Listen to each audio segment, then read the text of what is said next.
Human life has two objectives: finding happiness and finding peace. The journey towards happiness will ebb and flow through life, but peace can only ever be achieved with an absence of violence. It is unfathomable that some people believe peace can be obtained through war. Our lives are a direct reflection of each person's actions. A non-violent society must only contain non-violent individuals. Harmonious people are the concrete slab of a well-built world, but currently our world is in crumpled ruins. No stable human being is born with the instinct to kill, ergo subjecting them to war is an inexplicable evil. War is barbaric, completely and undeniably absurd. It destroys lives, crushes dreams, and prohibits humanity. No person will be able to fulfill life's objectives until our world is free of war. Every individual should be valued for who they are as a person, not for the role they play in society's game of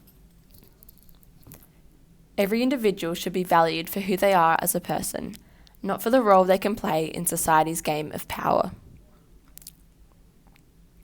Every individual should be valued for who they are as a person, not for the role they can play in society's game of power.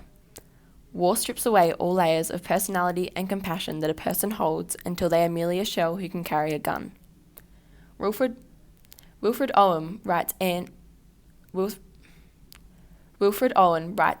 for Doomed Youth. The flow of the poem allows a sense of musicality that fits with the idea of an anthem. Ironically, the contrast of a prideful song and doomed youth reflects the senseless nature of war and the mindless killing of innocent. Owen's awful yet accurate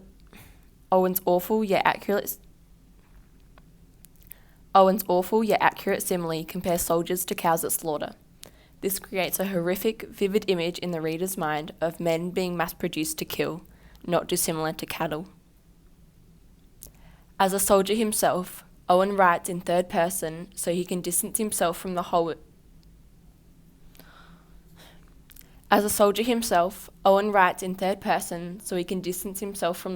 of men being expendable like cattle. War brutally degrades men until their treatment is on par with, or even lesser than, farm animals. Instead of remembering soldiers, war humanizes the objects it values most. Monstrous anger of the guns, stuttering rifles, wailing shells, sad shires. Attributing human characteristics to non-human objects demonstrates how there will be no people left in the world if war continues. Humans may exist, but their permanent impressions will be reduced to their ability of fighting and dying.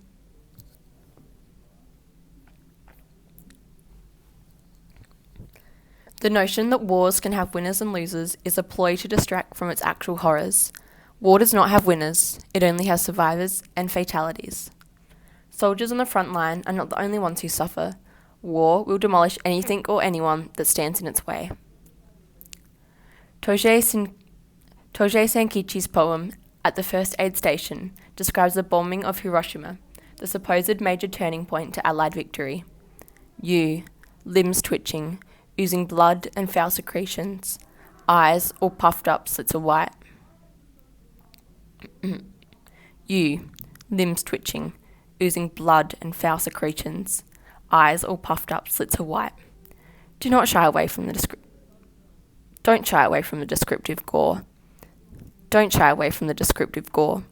Emotive language expresses the depth of the tragedy. Sankichi's repetition of the pronoun you enables the reader to separate themselves from the characters and apply emotions from the poem to any victim of war who will influence them the most.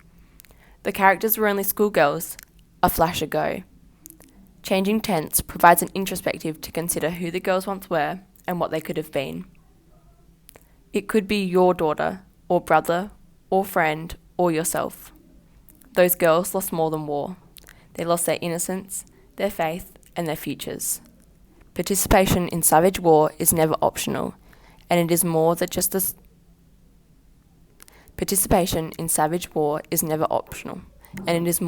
soldiers who suffer. And oh, the audacity to promote war for the greater good. What greater good? There should be nothing ranked above the sanctity of life. As Siegfried Sassoon sarcastically remarks, Such nonchalant language is used to pose a major rhetorical question that forces empathy toward the soldiers. Confronting juxtaposition demonstrates how people justify the horrors of war by promising a kind society for soldiers to return to. A kind society would not promote extermination. Sassoon's poem utilises 3 cynical stanzas that each emphasise an aspect of war, guiding the reader through an emotional journey of realisation and regret. A greater good is a product of events in the world. If those events are violent, then there is no way for their outcome to be considered great. It is impossible to rationalise senseless murder. Now, some will say that war is a means to fix problems. It stops Hitler, it preserves our country, it helps combat racism. But take a minute to think about those issues. They, of themselves, are wars. Fighting fire with fire only creates bigger flame. Familial by Jacques Prévert so simply yet artistically demonstrates the concept of constant war. His mother does knitting, his father business, the war. When he finishes the war, he'll go into business with his father. There is a repetition of phrases in the poem, just as there is a repetition of war. Prévert's juxtaposition of familial, meaning family, and overarching theme of business is a stark contrast. Prévert's juxtaposition of familial, meaning family, and overarching theme of business is a stark contrast that provides readers with a chance to consider the real purpose of war: power and money. Devoid description of war cannot be paired with a family's love. Humans are bound to an endless, arbitrary cycle of fighting. Humans are bound to an endless, arbitrary cycle of fighting wars to create new wars, meaning life has no purpose or fulfillment.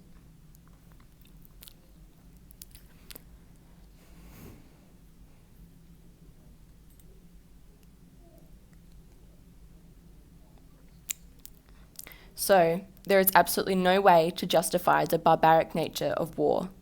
In all instances, it contradicts the basic human desire to find happiness and peace.